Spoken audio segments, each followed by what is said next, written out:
on. Camera's right. Oh, what's happening?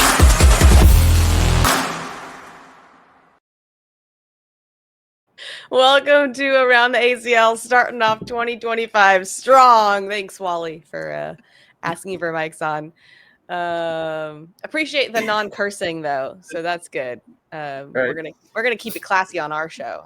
Yeah, we've never had that before. So Schmake Schmanin though, gotta watch out for him. Anyways, Michelle Thompson here with Trey Ryder and Wally Kassler, and we are kicking off 2025, talking about, of course, the college and high school championships as well as Open number 6. And then we're going to get into some predictions for who our award winners will be this season and get into our most memorable moments of 2024, and another fun game in there. But we're excited. Just got home yesterday. Trey, I think you got home maybe the day before. And Wally, you were at home for this trip. But yeah, Trey, travel, everything go okay? I know there's a lot of stuff going on with weather.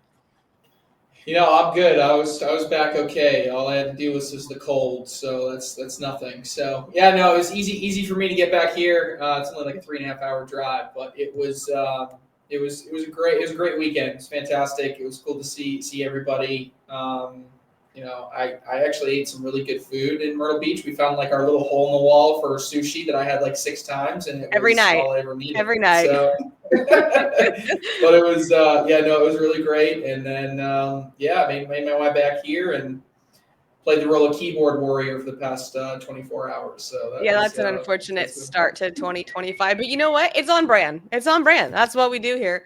Yeah, it's on brand for me, so get a little feisty. But no, it was great. It was a great weekend. Shout out to everybody involved.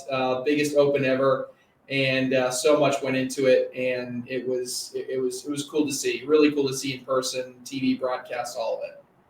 And Wally, I know you're at home, but you doing okay there? I know you got a lot of snow. Yeah, snowed in, a couple inches of ice, and about 13 inches in some areas on top of that. So it's been kind of hectic. The highways are really nice, so shout out to the IDOT department. They did a really good job this year, but the subdivision's a different story. Kiddo's birthday is this Thursday, so I decided to try and go take her out early. Went over to her house, and she's stubborn. She tried to get her car out, and of course she got stuck like 45-degree angle halfway on the road, halfway out in the street. So had to dig her out and push. And then I said, just park your car in the driveway across the street, and I'll like get you a rectangle so you can park in when you get home. And then she goes real slow and like gets stuck in the ditch part. So then like I had to push her out of that too.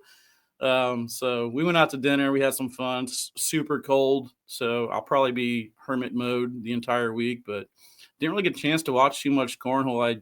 We're working on the house, getting some stuff organized here. My roommate's putting a golf simulator in the garage, so I think we're getting ready to be, winterized here for these next few months. But definitely had a lot of FOMO going on. This is one of the biggest tournaments of the year, and it's like the halfway point, and I missed out. I definitely had some FOMO on the couch. Wally, you're building like the ultimate bachelor pad over there. Yeah, I mean, we got to start 2025 right? It's fun. Sounds fun. Well, let's get into it. So Myrtle Beach, South Carolina, typically it lands right before New Year's. This year it was right after. Our winners, pro doubles, Eric Davis and Tony Smith, pro singles, Sammy Soto. On the college side of things, Spencer Fabianar took the win for singles, and Josh Quinn and Luke Bryant for doubles, and Winthrop, of course, took the team event. They were hoping for that sweep, but Spencer got in the way of that, former with Winthrop attendee himself.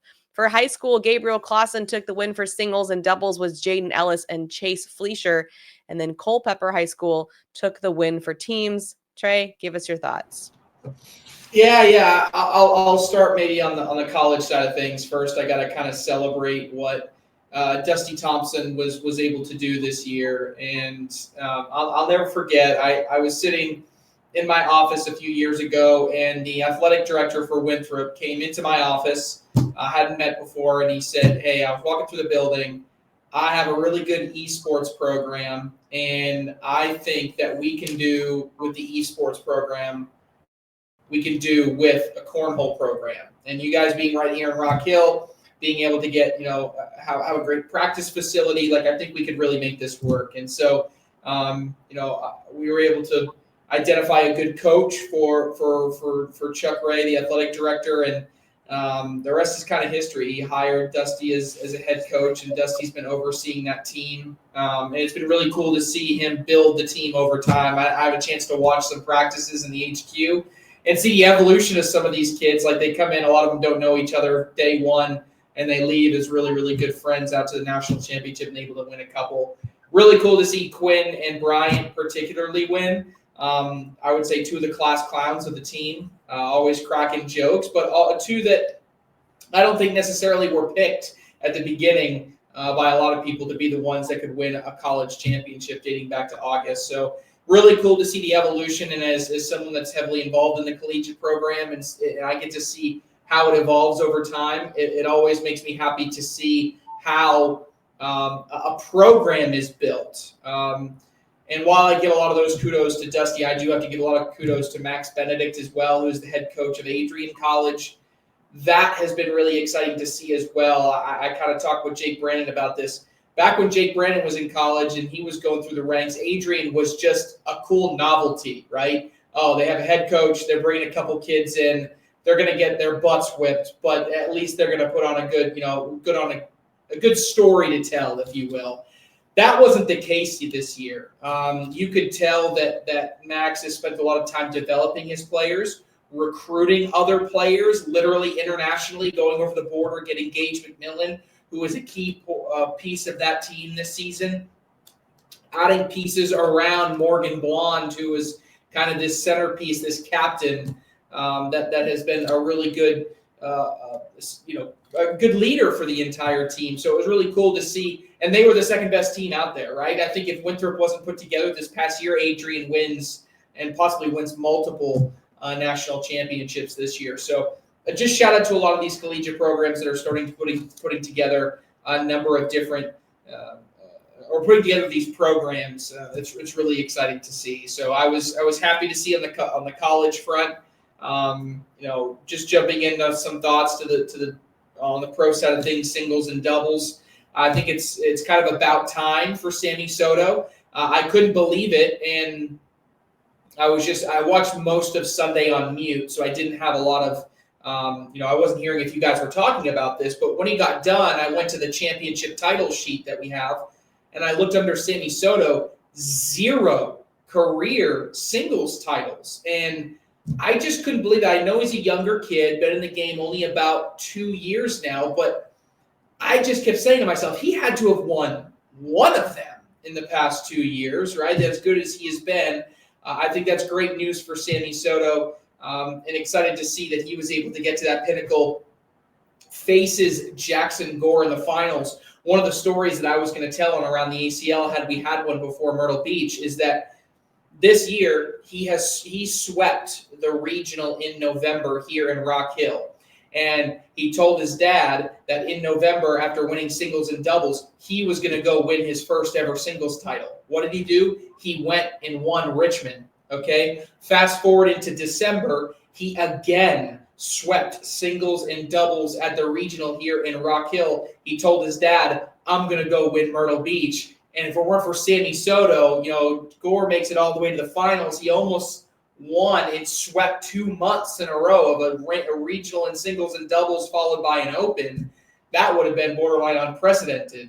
And so it's exciting to see someone like a Jack Gore, but Sammy Soto deserves his flowers for getting across the finish line, winning his first singles event, which is exciting.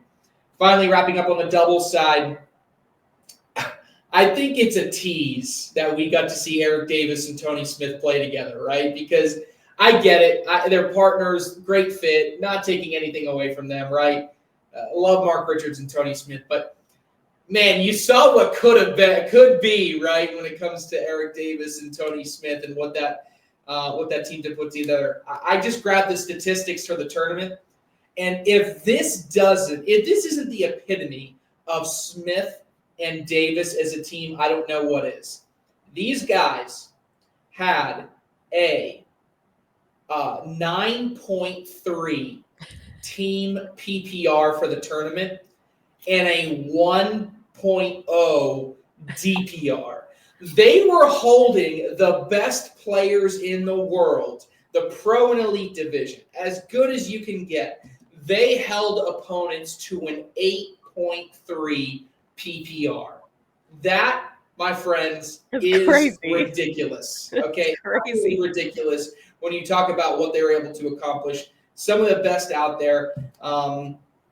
Was really, really impressed with just their competition all day long, how they were able to manipulate shots, and simply just really cool towards the end. I think we also saw flashes of the teams towards the end that we expect to be there come the signature season events. So really, a really good chalk event with a little sprinkle of, Tony Smith and Eric Davis just going to come in for the hell of it, just for the fun of it, and come in and get a big win. But I thought Graham and Trzynski looked really, really good as well. They were probably the team that excited me the most as far as paired up players together. Logan Dupler continues to show me that I'm an idiot, which is always fun. But yeah, it's a really good start to 2025. So Tony Smith only attended to play with Eric Davis because Eric Davis didn't have a partner. So Eric Davis called up Tony Smith and was like, hey, I need someone to play with. And Tony's like, all right. Tony didn't even sign up for singles on Sunday. He just came for that event and won it. So he's like, hey, I did what I was here to do. And we did talk about Sammy's lack of titles, and we're shocked as well. All right, Wally, I know you didn't get to catch all of it, but anything pique your interest there? Yeah, so a few things, actually. So, yeah, I was kind of wondering why Tony Smith wasn't in singles. I mean, he is notorious for forgetting to sign up. So I didn't know if he just forgot. That's why. Cool. No, he forgot. He walked up to the event the day of, and he said, hey, can I get in singles? No, you cannot get in singles. He needs to hire. So I think Wiedenfeld just handed off the responsibilities now, and somebody signs him up for all the tournaments now. That's what needs to happen. But, kind of interesting that Sammy Soto and Jackson Gore, they were partners last year. They square off in the finals. And, Jackson Gore, if you haven't heard lately, he's been in Jake and my DMs talking about what he's going to do. And the thing is, he's backing it up. There are a lot of people, Trey's a keyboard warrior now. He's probably seen it online. They're talking about it's a small open, Richmond, Jackson Gore's win doesn't really mean that much. But, he beat some tough players. And here he is back in the finals of the, largest tournament that we've ever had outside of the championship. So Jackson Gore backing up what he's saying right now. It's good to see Josh Quinn finally got a haircut. I've been begging for that to happen, and rightfully deserves, all his accomplishments this last weekend. But the one thing that kind of stands out to me is the youth. It's getting scary, Trey. If you look at all these winners, you got Eric Davis and Tony Smith are the grandpas of the group. Every other winner that's out there is pretty much a junior player. So, granted, it is the high school and college championships, but it's getting to the point now where it's scary to be over the age of 21 playing in these tournaments. You look at the field in the past, you see Devin Harbaugh and Jamie Graham and Matt Guy, but now you're scared of players like Ryan Trader, Sammy Soto, Logan Dupler, all the young players. They're the ones that are upsetting brackets. Wally, ask Jamie Graham how he feels about that. Yeah, I saw his post. I didn't really get a chance to watch what happened, but I know that he got was beat by juniors for the second Open in a row. Yeah, I know he was pretty upset about getting bar of soap with cash, and him and Trevor Brooks having their little back and forth there in Richmond was fun to watch in person. But yeah, I mean the juniors players, though, that's a story for me. Sarah Cassidy in the women's division, she is continuing to do what she's been on pace for. I think that little hiccup at Worlds where she was sick, I think that you really kind of made us kind of forget about how good she has actually been these last 7-8 months. And then in the seniors division, real quick, I saw that Jeff Reynolds adds another title in the seniors division. So, we looked at Frank Modlin coming over last year with his first year in seniors, came out with a splash. Jeff Reynolds is doing the same thing. And I don't know if throwing more is helping him out, but, Jeff Reynolds is a player that we actually have to keep an eye on this year. So, yeah, all in all, even though I missed out on it. Yeah, Jeff came up to me, just unprompted, just like, hey, how you doing, blah, blah, blah. He's like, I got to let you know, I'm kind of liking this seniors thing. That's what he said to me on Saturday after he won or whatever. So, yeah, he's finding a groove. But he did well. He did well outside of the seniors, too. Yeah. Yeah, I think it helps for Jeff, though, because he is that bag runner type of guy. And then you get into a tournament where no offense to seniors, you're not going to see a lot of defensive games in the senior division. And so because of it, he's able to do that. And when his competition, nobody else is causing him to hit 100 airmails or whatever it is over a course of a tournament, he can just continue to run bags, which is something he is very, very good at. I think that just plays to his strengths, honestly. Yeah. So, I mean, I think that the other thing, too, is, he is a younger senior. So he's got the endurance to play all these rounds all day long. And with his style of play, I mean, I'll go back to, I think it was Des Moines. I think Meesh was there. Were you in Des Moines, Meesh? And we saw him probably shoot 20 airmails in a row without missing a single one. So whatever he's doing this year, it's working for him. But I don't know if, Trey, you want to talk on the high school stuff or not, but I'm hearing a little bit of buzz about the high school programs kind of ramping up and some of these cornhole, some of the cornhole classes that are happening in high school. So shout out to you on that regards. Yeah. No, I think high school is it's also a beast of a program, really. When you talk about how many different high schools across the country there are, just in general from a numbers perspective, and then as more and more try to put infrastructure for cornhole into all these different schools, it becomes difficult. But I think this weekend was another opportunity to celebrate that. I think what's really cool is I always joke every time we put a high school and a college,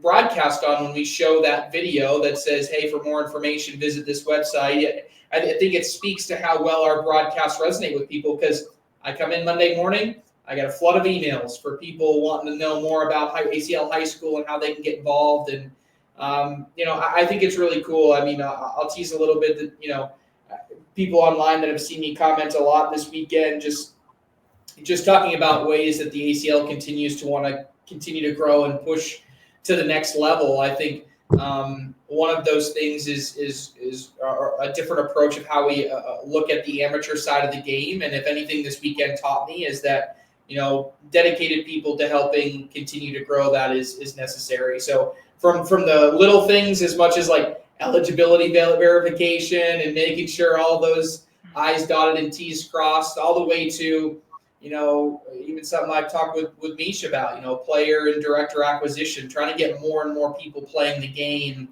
And high school is a great opportunity that there continue to be these leaders in the high school game in different hotspots across the country. And we just want to continue to build off of what those people have been able to accomplish and help take that next step. Because there's plenty of people out there playing cornhole, plenty that want to play cornhole, even if they're not playing it competitively now. And there's an opportunity to dip into that market. So it's cool to celebrate the top players, but eventually there comes a celebration of all those playing across the country. And I will say that the addiction doesn't grow until you play competitively. Like, yes, it's fun in the backyard. Yes, it's fun at barbecues. You're like, cool, this is a way to hang out. But until you actually start competing, and I'm not someone who ever wants to be pro. Like, I like the amateur intermediate level, but like, it just, there's something special about it. I don't know. There's something in the water.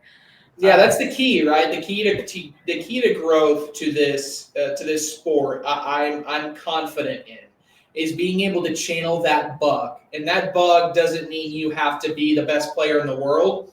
You just have to be able to compete against somebody. Yeah. And somebody could be your neighborhood. Somebody could be the other kids in your PE class. Somebody could be the state of North Carolina, right? Whatever that bubble size is, it really doesn't matter. For us and our growth, and the key to the success of cornhole is being able to set the different size bubbles that get people to want to play the game and play it while supporting the ACL in some way, shape, or form. That's the key to our league growing, our sport growing, and a number of different things. So that's what's fun about it. Yeah, for sure. Very excited. And as someone who's heavily researching it, it's really interesting to see the unique way cornhole is attributing to all facets of life that you would never think. So pretty cool. All right, let's get into our predictions. So you guys are going to give your candidates for the 2025 ballot. That's going to be Rookie of the Year, Breakout Player of the Year, Comeback Player of the Year, MVP, Man, Woman of the Year, and Team of the Year. All right, Wally, let's start with you for Rookie of the Year. Who are you putting down? Yeah, for me, it's really not that close right now. I mean, granted, we still haven't gotten into the thick of it yet, but Logan Dupler is off to an absolute hot start. he's teaming up with some great people. He's coming out of the gate swinging. It's, I kind of joked around with Austin Kipple when we're in a group together, and I said, "Oh, Austin," I was like, Logan could get the sweep if he wasn't playing with Austin this week. But like Logan's off to a tear, man, and he's not just hitting his cuts, his air mails, his rolls. He's pushing, he's setting up situations. He's playing smart. He's playing like a 10-year veteran. Ever since I beat him at Worlds a couple years ago, he's never looked back. So that was the fire. Yeah, he owes it all to me, but he's doing great on his own. Trey? Yeah, rookie of the year. I have a couple that are near the top. I do think there's a significant lead, but one that lead goes away very quickly when you start looking at the signature events and how those points are skewed. I do think Dupler is number one. He's number one on my ballot right now. So I'm kind of penciling him in, right? And I would say there's not a chance that Dupler is not on the Rookie of the Year ballot towards the end of the year. I think he'll make it on there. The question is, will he win? Two other names in particular.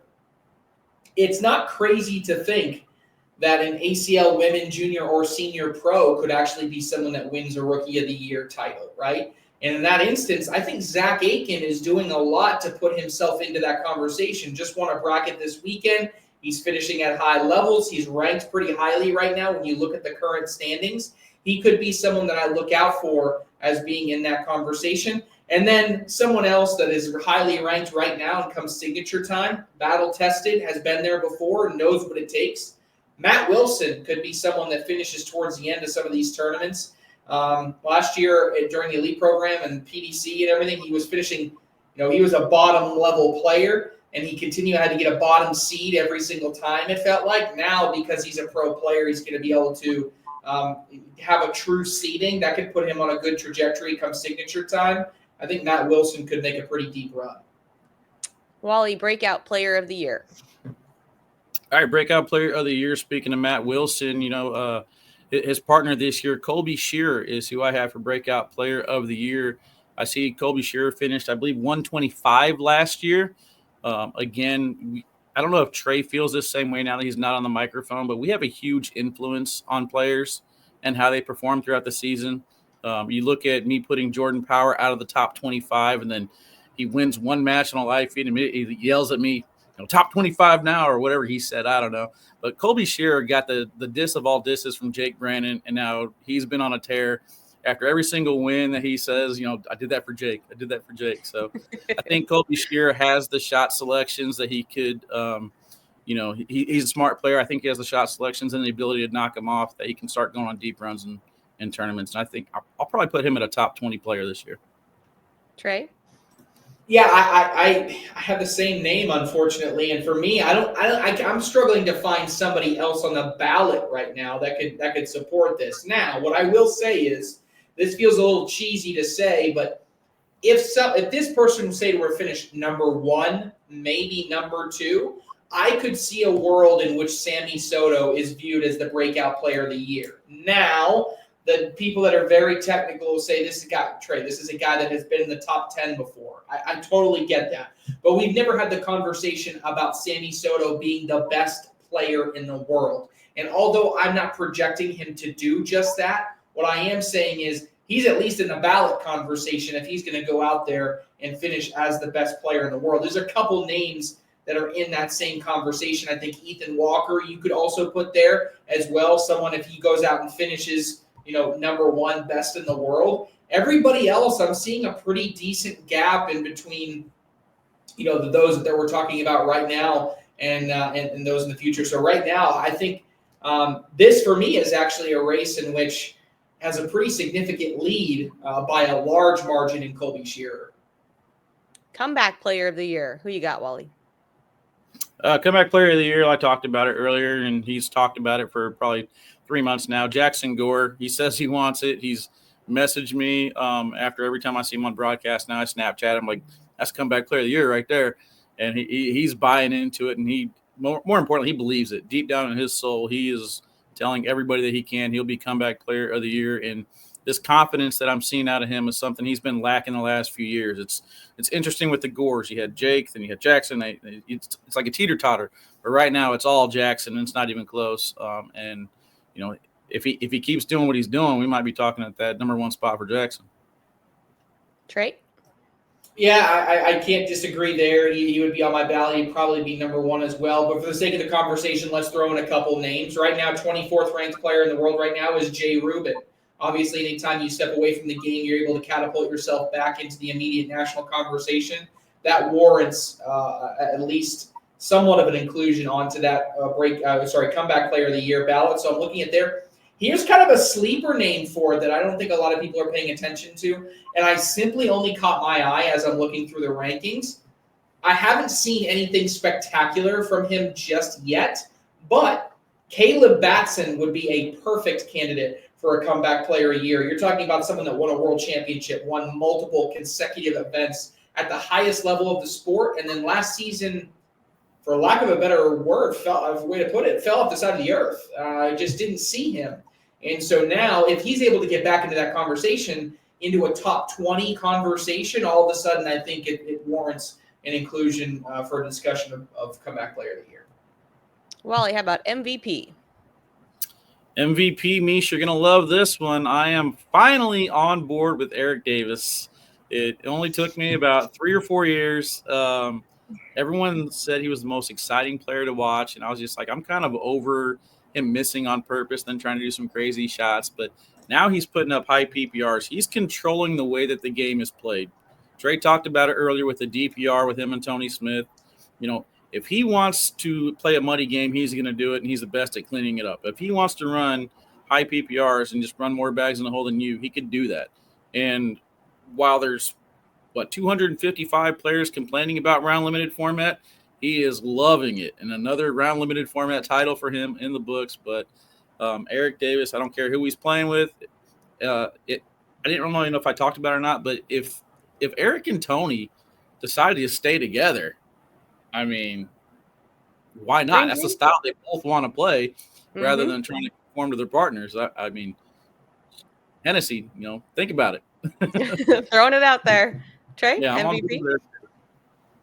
Yeah, I'll give my 5 that I'm looking to project right now. I mean, one, there's a couple surprises in here, but when we get to my team of the year, there's no secret here. We just put something out on social media that was kind of my hot take, kind of going out for a flyer to say Sammy Soto and Gavin Cano. If that's the case, people got to remember that MVP is both a composition of singles and doubles. So when we look at it from a big picture perspective, if I'm projecting them to be a top 1 team in doubles, and I think that they could potentially compete for being a breakout player of the year, top 10 player, they have to be immediately in the conversation. So Sammy Soto, for me, is someone that's going to be on the ballot. Mark Richards, I think, will get back on the ballot. We talk about him and Tony Smith, co-team of the year this past season. I don't see any reason they're not going to be at least top 5 at worst. They could be another top 1 or 2 team again this year. And we've already seen instances of him getting back to his old form, already won a couple opens. Who's to say he wouldn't have won this Open if he was there this weekend? He simply wasn't there, so we can't discredit him and knock him from that potential list just for not being there. I also do think that Jacob Trzynski has a lot of potential to be on this list, and I think it wouldn't surprise me if he's there at the end. He's continuously finishing near the top of his brackets in singles. We saw what him and Jamie Graham did. I told you that I think they were probably the most impressive doubles team outside of the winners this weekend. I also have Eric Davis on there, right? I think what's going to hurt Eric Davis is possibly doubles, right? I mean, we could have a situation where doubles is holding him back. However, there's been precedent set. If you're by far and away the number 1 player and the number 2 player isn't also the number 1 doubles team, in general, we're going to give a lot of credence to that player being highly ranked in singles. But if I had to predict it right now, who I'm guessing, I really like where Harbaugh sits. He's currently the number 1 player right now. He's in that tie for that position. Anytime he goes into an event, that first signature, when he goes into it, he's going to have a 1 seed, okay? That's going to be beneficial to him. In doubles, he's going to be playing with Jeremiah Ellis, okay? I think that is a team that still has some kinks to work out, but is going to be very deadly and very scary to play no matter who you are. And I do think I bought it as a buy or sell or a hot take earlier in the year. I think he gets over the hump. And if he gets over the hump and wins one, I think he wins multiple. And if we're all of a sudden talking about him being on one of the best doubles teams in the world and having multiple singles titles, I don't know why you can keep Devin Harbaugh out of that MVP race. All right. How about man and woman of the year, Wally? All right, so Woman of the Year, kind of piggybacking off the signature series, I put my hot take out there that Sarah Cassidy or Kaylee Hunter would win a signature pro event, and I'm going to stay with it. Sarah Cassidy, I think, has passed up Cheyenne as far as this point of the season. Now, Cheyenne, with a few months and getting the bags, getting familiar with the bags, I think she'll get back on track. But I think Sarah Cassidy is in great position. Again, leading up to Worlds, she was throwing the best that we've ever seen. She was continuously beating Cheyenne, in women's. And then it got to Worlds, and I think she had like 102 temperature or something like that and just didn't perform very well at Worlds. And ultimately, DLE came out of all that out of nowhere. But I think Sarah Cassidy, if she can stay healthy and not get sick, I think I want to take her there. Man of the Year, I mean, I was going to say Sammy Soto. Trey already said it. We already know the fantasy football beef with me and Sammy Soto, but I do have Sammy Soto on my fantasy cornhole team, along with Colby Shear, along with Caleb Batson. So I love what Trey is speaking right now. But yeah, Sammy Soto has a potential to be man of the year, in my opinion. Trey? Yeah, I grew up a Patriots fan.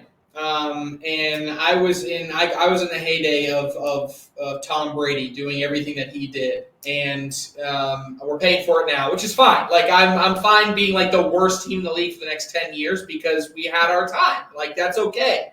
But if there's anything I learned, and I would preach to anybody that wasn't a Patriots fan, is you don't bet against Tom Brady unless you are given a reason to do so.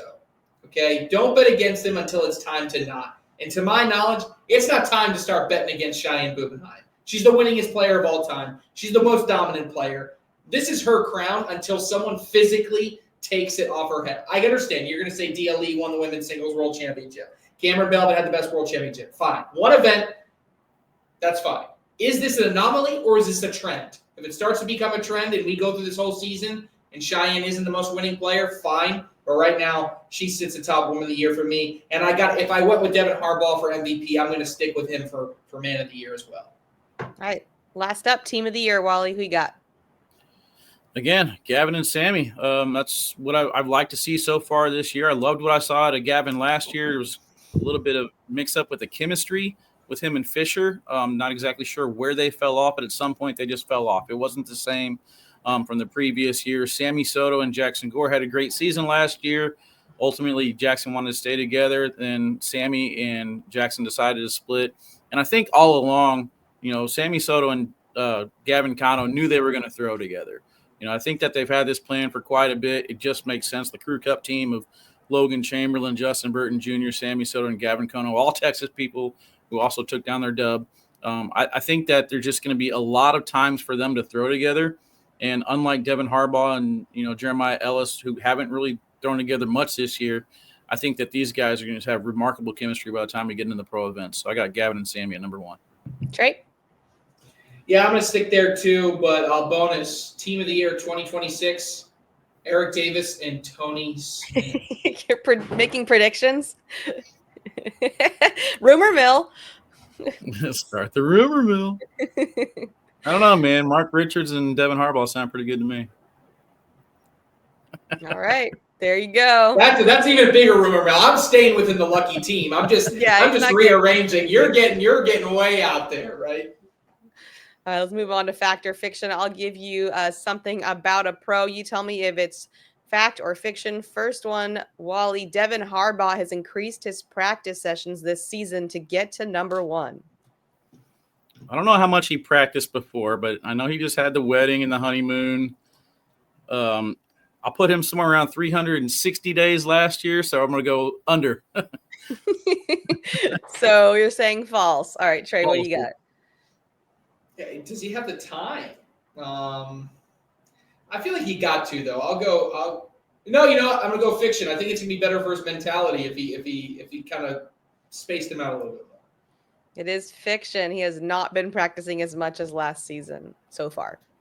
Next one up, Rosie Streaker is the oldest of 7. What do you think, Wally? I think that Rosie has a very strong family perception out there in the world. I mean, she had her kids in the commercial. I think because of her having a large family, I'm just guessing. I'm going to say, yes, it's fact because all I see from Rosie is family. Trey? I'll go something wild. I'll be like fiction. No, it's actually like 10. Right? You get you get like I get like an older sister vibe from Rosie, right? I mean, it's very maternal, but also like I can see that. It is true. She's the oldest of 7. All right. For a short time, Matt Wilson provided engineering services for a remote facility that was so secure, the owners made him sign an NDA prohibiting him from sharing its location and any information about the project. To this day, he hasn't even told his family. Wally. All right, now this is weird because Meesh and Matt Wilson spent a lot of time together, and this is a paragraph long, right? You're right. Yeah, I mean, it's like it's so specific, but when you sign an NDA, you usually don't even talk about it. So the fact that he's talking about that he had it, I'm gonna say this is fiction. Trey? I'll say so. I do know. Shout out Matt Wilson. Engineering grad from Clemson, the best school in the world. So we are fellow Clemson engineers. So okay. I will say fact because I at least know he has an engineering degree. He does have an engineering degree, but it is not true. He made it up. When he wrote it, I was like, is that true? He's like, no. I'm like, well, it sounded true. All right. ACL Germany Open was the first time Logan Chamberlain had been out of the United States. Wally? True. I don't believe he's gone to Canada, and I feel like we came back one time on the same flight talking about how I was going to go out of the country to Australia and get my passport. So I feel like he's never been outside of that. Trey? Yeah, I'm also going to say fact. I feel like when I was out there in Germany with him, I feel like I might have heard that it was his first time out there. That is true. Last one, Cheyenne Bubenheim was a softball pitcher for 2 years in high school. Wally? I'm going to say fiction. I've been through the softball training with the kiddo. There's some techniques that I feel like would transfer over to cornhole if she were a softball pitcher that I'm not seeing. So I'm going to say fiction. Trey? I kind of want to go the same route. I actually feel like she had not played any sports, and I think that was an anomaly that we thought that was an interesting fact when we talked to her at some point. So sure that wasn't Malin? Well, the 2 years, but the 2 years is like a very limited time. So it's like she could have played for a couple years and not like stuck with. I'll go fiction, but it also doesn't say that she was a good softball pitcher. That's true. That's true. Not an all-star. No, that is not true. She just made that up. You guys got all of them, I think, right? Good job. I did. Wally did. I think Wally was 5-0 and I was 4-1. 5-0. All right, let's go. All right, time for our most memorable moments. We're going to start within Cornhole. Wally, what are you going with? I got a couple, if that's okay. Sure. First one's really not okay. for me. I mean, you had 55 people in your rookie of the year. Come on, Trey.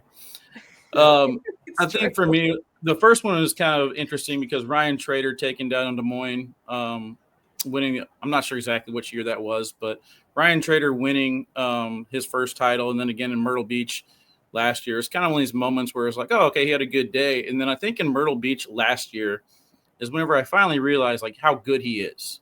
You know, because it's weird whenever you see players play at a local bar or a blind draw and they're goofing around, they're having fun. But then whenever you get on a national stage and you're like, okay, he really is this good. And like, he's the best in the world. I think that was kind of a memorable moment for me. The other one in Cornhole for me is Spencer McKenzie commentating with Jake. The environment that was there based on the California kids being on live feeds, getting to kind of rub elbows with the celebrities and do the interviews, and then calling the Eric Davis shot that I think we nailed that call. I think that it was just one of those memorable moments for me that if that was the peak of my cornhole career, I mean, Trey's always talked about, man, just give me one game, where he's like, just give me one great call. And I think we had probably 4 or 5 of them in that weekend. So that's probably my in cornhole most memorable moments. Trey?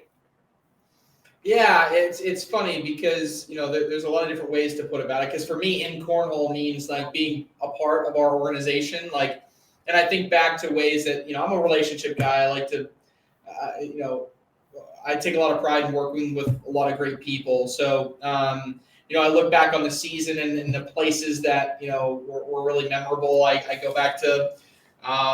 We were in Westwego. There's a group of us that went out on Bourbon Street, and that was like the first time that a lot of the staff just kind of like let loose and just went out to have a good time. That sounds really fun. Well, that must have been great.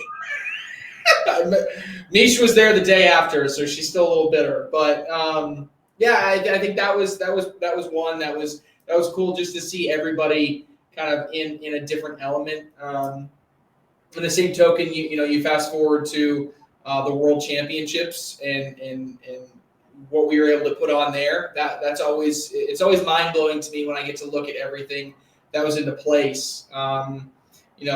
Also within cornhole, just being able to help continue to build the team. And one thing that was really cool, like watching Cheyenne come very close to breaking a record and how collaborative the staff was on things like PR and social. Back when we were at that event, I think it was the bag brawl. She had an opportunity to win everything, and it was a big collaborative effort across everybody, across the different departments to try to get that promotional coverage and things of that nature. I thought that was a lot of fun. There's so many different times you go to different places and you learn things about different people. But in the end, there's really countless opportunities to talk about how great 2024 was. We learned a lot in 2024, and I'm excited for 2025 to be kind of the year that we've learned everything in 2024, and 2025 is how we make things really, really big and badass. Mine's pretty easy. It was launching ACL Academy. That's something that I've been thinking about for years in some form, even back to my Girls Road 2 days. So to see that come into fruition, and I love the community that I've built there and get to interact with and bring in these great experts and pros and outside of pros, like psychology experts, sports psychology and different things. And watching the players interact with them and ask their questions and have their breakthroughs and epiphanies and then post their results that's like what it's all about for me. That's, I love the pro events. I love commentating. I love the people in the organization. But I think what's most my biggest passion is watching people's lives change. And that's something I get to do every day in there. So that was a really cool thing for me. Second would be when someone on the live stream chat called Corey a Nimrod. That had to be just like that was the joke of the weekend and will continue on. That's the new tugboat for sure. So shout out to Corey for bringing us great opportunities to laugh. Yeah, that reminds me of something. I don't even know if it's going to be my favorite or least favorite, but it's kind of in both, is when you and I were broadcasting until 2 a.m. Michelle. Oh, ACL After Dark? Well. Yeah. ACL After Dark is, I've ignored that ever happened. That's out of the memory. All right, Wally, outside of cornhole, memorable moment of 2020. All right, so again, I got two.